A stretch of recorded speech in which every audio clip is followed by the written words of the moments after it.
मित्रों, आज चैत्र शुक्ल नवमी है।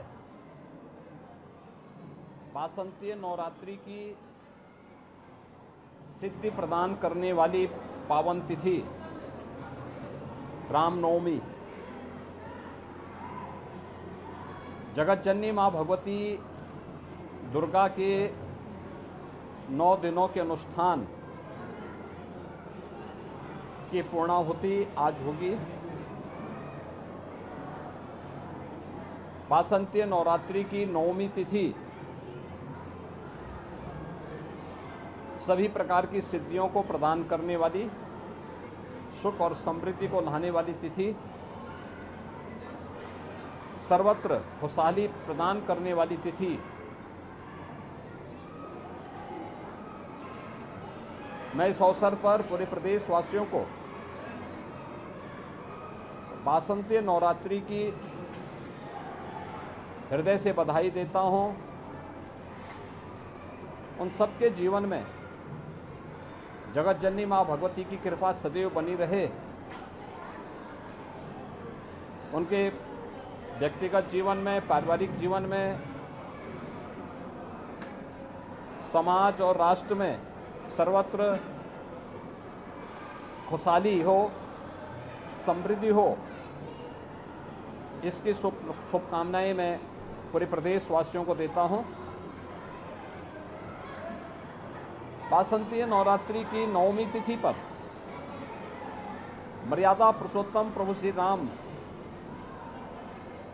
का पावन जन्मोत्सव भी रामनवमी के रूप में मनाया जाता है।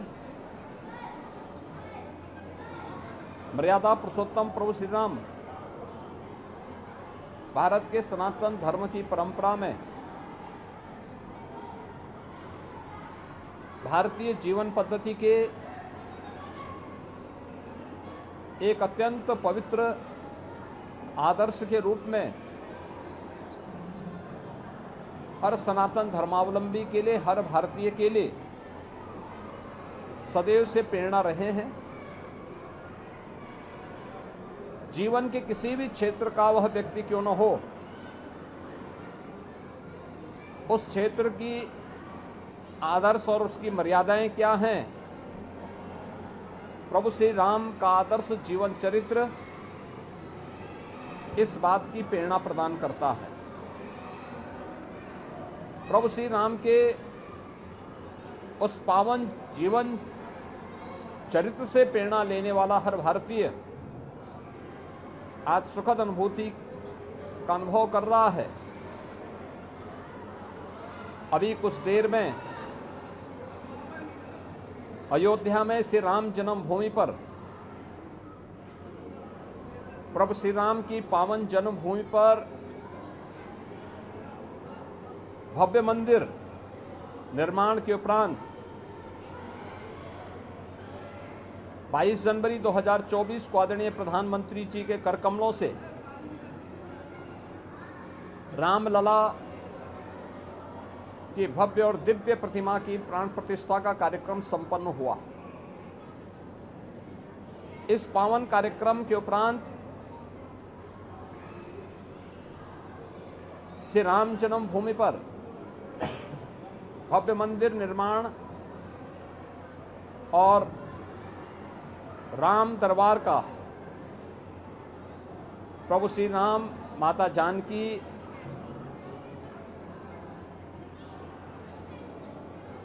भरत जी, लक्ष्मण जी, शत्रुघ्न जी के साथ ही पवन सुत हनुमान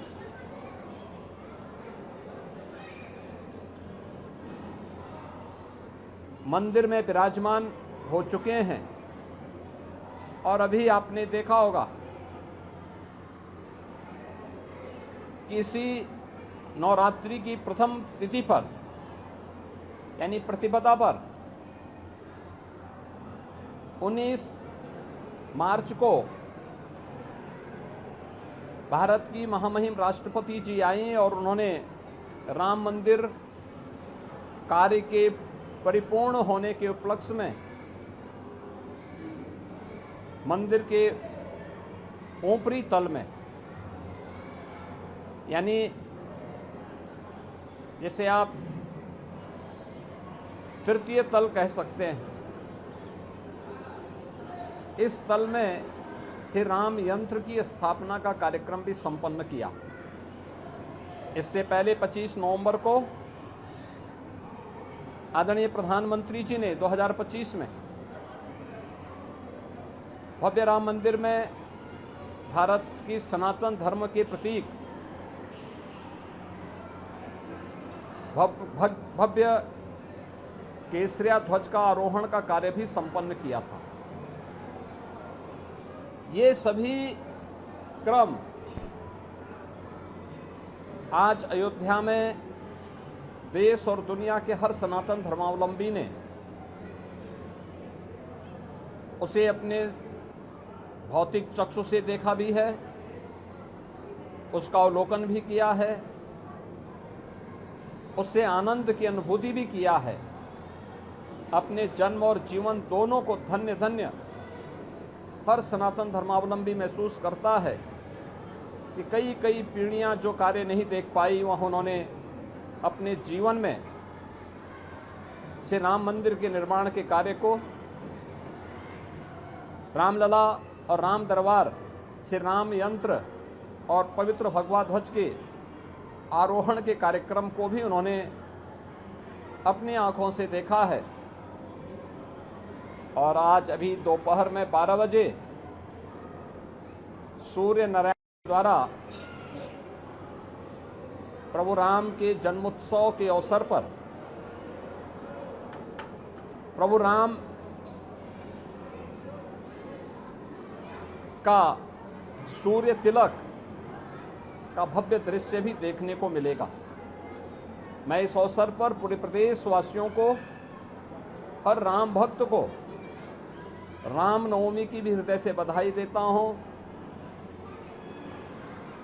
अपनी मंगल में शुभकामनाएं उन सब के प्रति व्यक्त करता हूं। ये सभी व्रत और पर्व हम सबको जीवन में संकल्पित होने और आगे बढ़ने के लिए प्रेरणा प्रदान करते हैं। वासंतीय नवरात्रि हो या शारदीय नवरात्रि, जगत जननी मां भगवती के 9 अलग अलग रूपों में हम उनकी पूजा करते हैं। नवमी की तिथि को कुंवारी कन्याओं के पूजन और उनको दक्षिणा प्रदान करने का कार्यक्रम भी संपन्न होता है। यह कार्यक्रम मातृशक्ति के प्रति सनातन धर्म की श्रद्धा और सम्मान का प्रतीक है। वासंतीय नवरात्रि और शारदीय नवरात्रि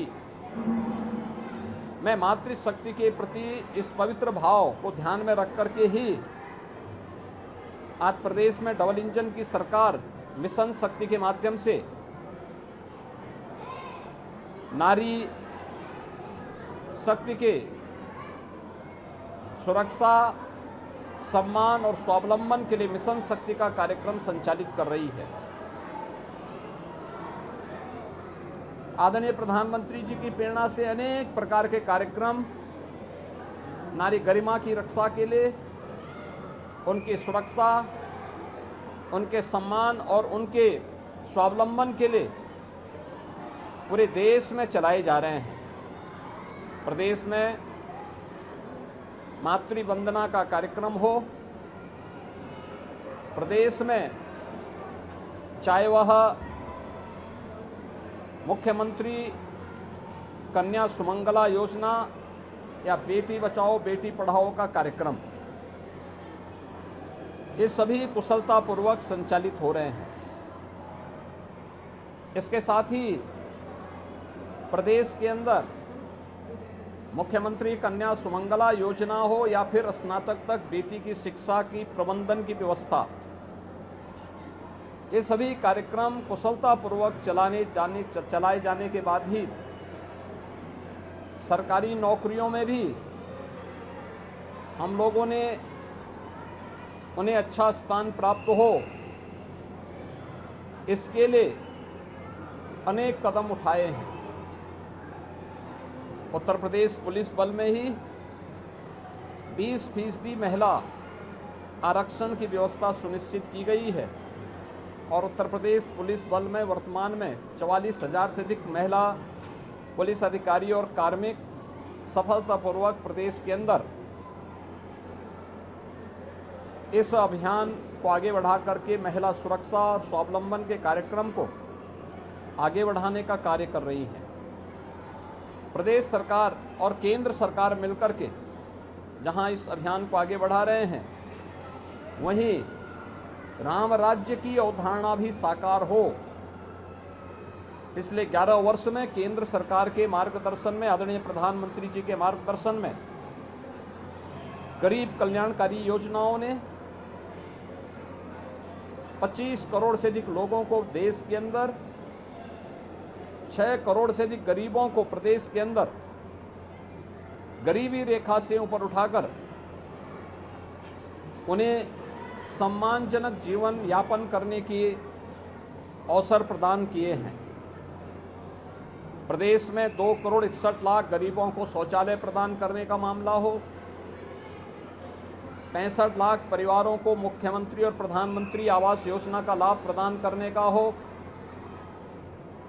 9 से 10 करोड़ लोगों को प्रधानमंत्री जन आरोग्य योजना या मुख्यमंत्री जन आरोग्य योजना में 5 लाख रुपए की स्वास्थ्य बीमा का कवर उपलब्ध करवाने का कार्य हो, 15 करोड़ लोगों को प्रदेश के अंदर फ्री में राशन की सुविधा उपलब्ध करवाने का कार्य हो, या फिर प्रदेश के विकास के लिए बिना भेदभाव के की जाने वाली योजनाएं क्रियान्वित होने का कार्यक्रम, ये सभी सफलतापूर्वक आगे बढ़े हैं। सुरक्षा का एक बेहतर माहौल, हर सज्जन शक्ति का संरक्षण, लेकिन दुर्जन शक्ति के लिए जीरो टॉलरेंस की नीति, समाज के अंतिम पायदान के व्यक्ति के लिए संवेदना, लेकिन भ्रष्टाचार और भ्रष्टाचारियों के प्रति जीरो टॉलरेंस की सरकार की नीति राम राज्य की अवधारणा को साकार कर रही है, जहां विरासत का सम्मान भी है, विकास की गारंटी भी है और शासन की योजना का लाभ बिना भेदभाव के हर व्यक्ति तक पहुंचे, इसके लिए भी एक कार्यक्रम सफलतापूर्वक आगे बढ़ाने जा रहे हैं। आज का कार्यक्रम गोरक्षपीठ में मुझे कुंवारी कन्याओं के पूजन और उनके प्रसाद की व्यवस्था का कार्यक्रम अभी यहाँ पे संपन्न हुआ है। इसके उपरांत श्री राम जन्मोत्सव का कार्यक्रम यहाँ पे संपन्न होगा। ये सभी कार्यक्रम यहाँ पे कुशलतापूर्वक आगे बढ़ रहे हैं। पूरे प्रदेश में जगत जननी माँ भगवती से जुड़े हुए पवित्र धर्म स्थलों में काफ़ी भीड़ भाड़ है, वहाँ की व्यवस्था सुचारू रूप से चल रही है। श्री अयोध्या धाम में लाखों की संख्या में श्रद्धालुजन आकर के श्री राम जन्मोत्सव के कार्यक्रम में भागीदार बन रहे हैं और यह उत्साहपूर्ण वातावरण उत्सव के रंग को कई गुना खुशहाली में बदलने का काम कर रहा है। मैं आज के इस अवसर पर उत्तर प्रदेश को जो उत्सव प्रदेश बनने का आनंद प्राप्त हो रहा है, यह नव निर्माण के 9 वर्षों की महत्वपूर्ण उपलब्धियों में भी एक है।